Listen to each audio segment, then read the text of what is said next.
This is the Alienware X16 R2, one of Dell's or Alienware's best laptops to date. How does it fare against today's gaming standards, and how does it compare to cheaper alternative, the Alienware M16 R2? Now, right off the bat, the Alienware X16 R2 is a premium gaming laptop. It's not the sort of laptop that you'd see which is just, one block of plastic and metal or a mix of other materials and they just slap on a high-performing CPU and GPU and tons of RAM and storage. Okay, maybe this is the same thing, but this is still a premium gaming laptop. Its design is really slick and it's a thin gaming laptop as well. You should know, however, that its thinness might actually be at the detriment of lower thermal performance. But, that shouldn't really bother you that much because this laptop has 4 fans inside of it. 4. It also has a vapor chamber system in it, which I think is necessary to keep a laptop this thin cool enough. The laptop also draws in cool air from the top, which, I think it's not really something you'd see on a lot of other laptops. Still, the CPU on the X16 R2 gets hot as hell, reaching up to 100 degrees Celsius and more. I'm not kidding. Anyway, let's start off with the screen. The X16 R2 has a 16-inch display with a maximum resolution of 2560 by 1600 pixels. That's an aspect ratio of 16 by 10. It's also capable of displaying a refresh rate of as much as 240 Hz. That's a gamer's wet dream. No, I'm kidding. The panel also has a 100% DCI-P3 color gamut, which is great for a lot of content creation as well as for gaming. It's also compatible with NVIDIA G-Sync, which I guess should have been obvious since this laptop has an RTX 4080 for its GPU. Now, there are different variants of the X16 R2, but we're going to talk about the Ultra 9 185H version. The Ultra 9 185H is a 45-watt CPU with a total of 16 cores and 22 threads. Cool. It can go as high as 5.1 GHz.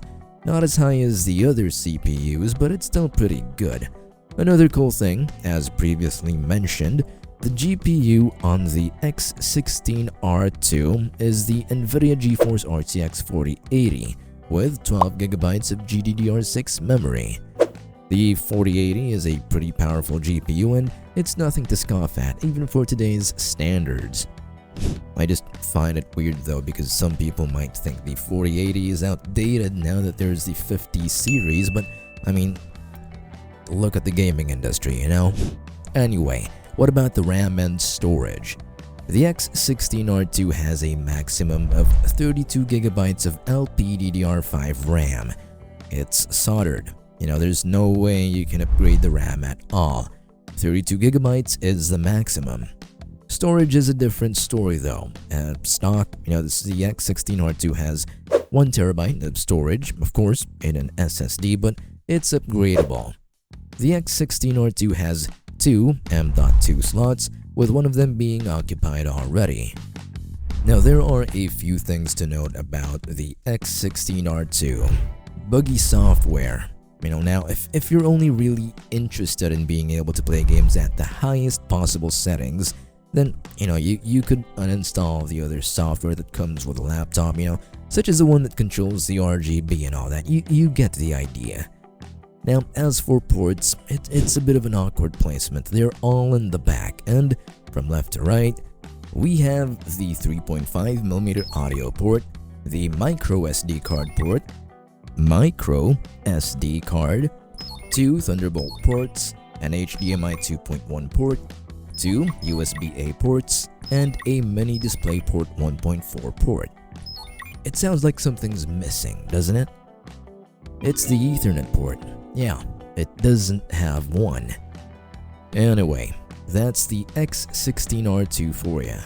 If you think this is the laptop for you, then you can scan this QR code to check out the laptop.